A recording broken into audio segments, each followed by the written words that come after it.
گزشتہ ویڈیوز میں ہم نے آپ کے سامنے بڑی تفصیل کے ساتھ فدق کے موضوع پہ ذکر کرتے ہوئے یہ بتایا کہ یہ جاگیر رسول اللہ صلی اللہ علیہ وآلہ وسلم کو کہاں سے ملی، اور رسالت مآب نے جناب سیدہ کے نام اس جاگیر کو لکھا۔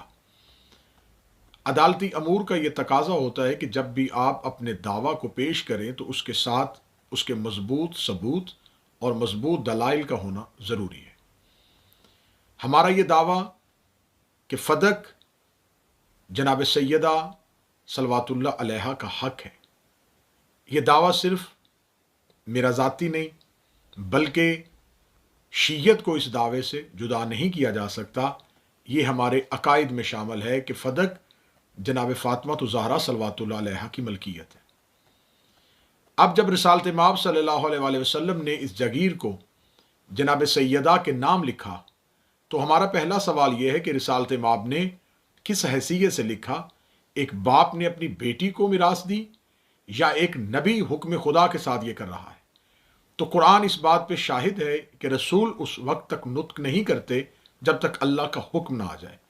تو خدا کے حکم کے ساتھ بولنے والے رسول نے بحکم پروردگار اس جاگیر کو جناب سیدہ کے نام پہ لکھا، اور یہ تحریر رسالت مآب نے جو لکھی اس کو معتبر کتابوں سے ثابت بھی کیا، اور معتبر کتابوں میں اس کا مکمل تذکرہ موجود ہے، جیسا کہ فتاوی عزیزی میں شاہ عبد العزیز محدث دہلوی نے اس کو کچھ اس انداز میں لکھا، یعنی وقف کیا محمد ابن عبداللہ ابن عبد المطلب بن ہاشم بن عبد مناف نے اس موضع کو جس کی حد معلوم ہے حضرت فاطمہ کے لیے، اور ایسا وقف کیا کہ حضرت فاطمہ کے سوا دوسرے کے لیے وہ موضع حرام کر دیا گیا، اور ہاں حضرت نے حضرت فاطمہ کے لیے یہ وقف ہمیشہ کے لیے کر دیا، اور یہ شرط فرما دی کہ حضرت فاطمہ کی وفات کے بعد یہ موضع ان کی ضروریات کے لیے وقف رہے گا۔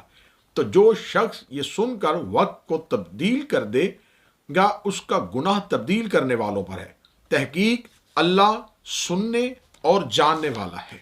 اب ہمارا سوال یہ ہے کہ کیا نبی کسی ایک چیز کے لیے دو طرح کے فرمان جاری کر سکتے ہیں؟ ایسا ہرگز نہیں ہو سکتا۔ اگر رسالت مآب صلی اللہ علیہ وآلہ وسلم نے یہ جاگیر جناب سیدہ کے نام بحکم پروردگار لکھ دی تھی تو پھر اس جاگیر کو لکھنے کے بعد رسالت مآب ایسی حدیث کیسے کہہ سکتے ہیں کہ ہماری کوئی میراث نہیں ہے یا میرا کوئی ورثہ نہیں ہے؟ تو ایک ہی چیز کے لیے رسالت مآب کے دو طرح کے فرمان کیسے ثابت ہو سکتے ہیں؟ اب ہمارا سوال امت مسلمہ سے یہ ہے کہ رسالت مآب صلی اللہ علیہ وآلہ وسلم نے یہ جاگیر جب جناب سیدہ کے نام پہ تحریر کر دی تو اب اس کی ملکیت جناب سیدہ کے پاس ہے۔ اب یہاں پر دو طرح کے دعوے ہیں۔ پہلا دعویٰ یہ ہے کہ یہ جاگیر امت کا حق ہے، دوسرا دعویٰ ہے کہ یہ جاگیر جناب سیدہ کا حق ہے۔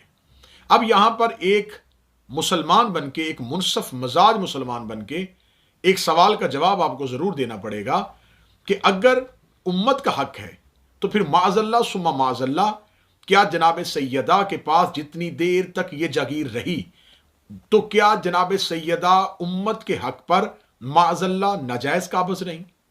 یہ پہلا دعویٰ۔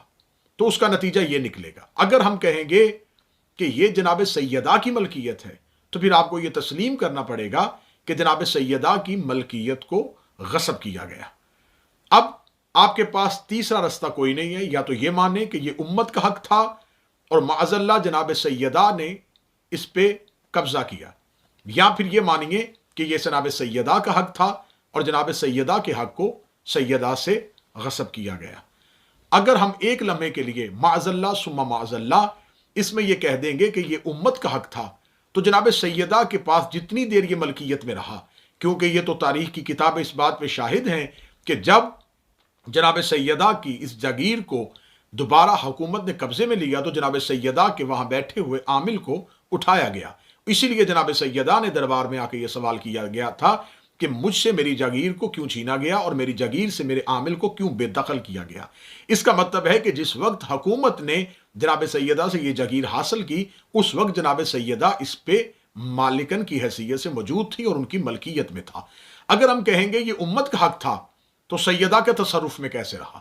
تو اگر ہم کہیں گے کہ معاذ اللہ یہ امت کا حق تھا اور سیدہ اس پہ مالکن بن کے بیٹھی ہوئی تھی یا सैयदा ने इसको माअज़ल्लाह नाजायज़ तसर्रुफ में लिया हुआ था, तो फिर अहले सुन्नत की मोतबर किताबों में सही मुस्लिम से लेके और जय्यद किताबों में यह दर्ज है कि जो कोई किसी एक मुसलमान की एक बालिश ज़मीन को जुल्म के साथ अपने कब्जे में ले लेगा तो उस ज़मीन के सातों तबक उसके गले में तोक बना के डाल दिए जाएंगे। दूसरा सवाल कि अगर जनाब सैयदा सलवातुल्लाह अलैहा दरबार में किसी और की मलकियत के लिए अपना मुतालिबा कर रही हैं, तो फिर अगर हम कहेंगे ये मुतालिबा गलत है, तो फिर कुरान की आयत ततहीर हमारे सामने खड़ी है कि हर तरह की गलती और हर तरह के रिज से आले मोहम्मद को हमेशा के लिए उस रिज को दूर किया हुआ है। तो अगर हम कहेंगे कि माज़अल्लाह वो मुतालिबा गलत था, तो फिर मानना पड़ेगा कि अगर मुतालिबा गलत था तो फिर आयत ततहीर के बारे में क्या ख्याल है।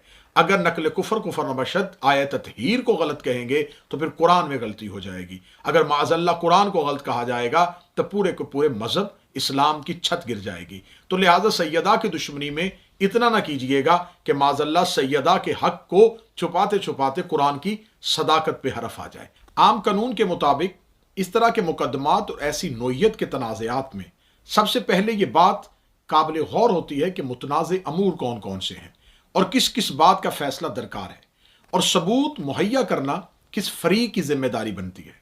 यह बात तयशुदा है कि सबूत मुहैया करना उसी की जिम्मेदारी होती है जिसका दावा सबूत चाहता हो, और अगर वो सबूत पेश ना कर सके तो उसके दावे को रद्द किया जाता है। यह तनाज़ा जिसका दावा बीबी पाक सलवातुल्लाह अलैहा ने किया, इस्लामी कानून की किताब कुरान मजीद से वो हक साबित होता है, क्योंकि कुरानी अहकाम जनाब सैयदा के दावा के हक में है। अब यहां मैं उम्मत मुसलमा के सामने और हर जय्यत साहब शऊर मुसलमान के सामने 5 सवालात रखना चाहता हूं। मैंने दावा किया जनाब सैयदा का हक था, मैंने उस पर सबूत फराहम किए, और आगे भी ये इंशाल्लाह वीडियो का सिलसिला चलता रहेगा, तो हम कोशिश करेंगे कि इंतहाई आसान तरीके से इस एक अहम मसले की तरफ आपकी तवज्जो को मबसूल करवाएं। मैं 5 सवालात रखना चाहूँगा हर एक जी शऊर मुसलमान के सामने कि वो इन 5 सवालात के जवाब तलाश करने की कोशिश करें, क्योंकि हमसे अक्सर सवालात होते हैं, हम चाहते हैं कि आज हम उन सवालात को पलटाएं, और 5 सवालात हम आपके सामने रखते हैं। हमें इंतहाई आसान और उम्दा तरीके से इन 5 सवालात के जवाब दीजिएगा। सवाल नंबर 1, मुद्दा अलैह पर यह जिम्मेदारी आयद होती है कि वो साबित करें कि हजरत फातिमा जो इस दावा की मुद्दइया है, अपने वालिद रिसालत माब का विरसा उन तक नहीं पहुंचता, इसे कुरान की किसी नस से साबित करें। सवाल नंबर 2, अगर कुरान मजीद में यह कानून विरासत जनाब सैयदा के लिए मनसूख हुआ तो यह कब हुआ और यह किसने नस्ख किया था। सवाल नंबर 3, जनाब सैयदा के दावा के बाद जो रवायत पेश की गई कि नबियों का विरसा नहीं होती, इस रवायत को किस सबूत के साथ कौल रसूल तस्लीम किया जाए। सवाल नंबर 4, क्या साहिब कुरान जनाब रिसालत माब ने इस अहम तनसीख का ऐलान फरमाया था? अगर यह ऐलान किया था कि यह आयत मनसूख हो चुकी है कानून विरासत के लिए, तो यह कब, कहां और किसके सामने हुई। सवाल नंबर 5, क्या एक सहाबी की बयान करदा रवायत कुरान के मुकर्रर करदा कानून को मनसूख कर सकती है? अगर कर सकती है तो इसकी कोई मिसाल पेश कीजिएगा, कब, कहां और ऐसा किसके सामने हुआ था। ये वो सवालात हैं जिसका जवाब मुझे हर ज़ी शऊर मुसलमान से चाहिए। अब साहिबान, हम आप पे ये मुसल्लत नहीं करते कि आप ये जवाबात हमारी मर्जी के मुताबिक दें। आप अपने अकल और अपनी तहकीक के मुताबिक इन सवालात के जवाबात तलाश करने की कोशिश कीजिएगा। हमारे यहाँ मज़हब जाफरिया में नज़रियात और अकायद मुसल्लत नहीं किए जाते। हम उसी कुरान के कानून के मुताबिक ज़िंदगी गुजारते हैं। लकुम दीनुकुम वलिय दीन, तुम्हें तुम्हारा दीन मुबारक, हमें हमारा दीन मुबारक। आप अगर हकाइक तक नहीं पहुँचते तो यहाँ ये बात भी कहने में मैं कोई आर महसूस नहीं करूँगा कि अगर आप अल्लाह को नहीं मानना चाहते तो बेशक उसे ना माने, लेकिन उसकी रबूबियत पे सवाल नहीं उठा सकते। अगर आप रिसालत माब का कलमा नहीं पढ़ना चाहते तो ज़बरदस्ती इस्लाम में कलमा पढ़वाने का हुक्म नहीं, लेकिन आप नबी की रिसालत पे बात नहीं कर सकते।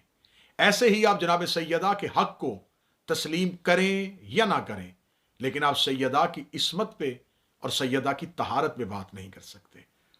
मेरी दुआ है कि मेरा मालिक हम सबको हक सुनने, حق سمجھنے، حق سوچنے اور حق تک پہنچنے کی توفیق عطا فرمائے۔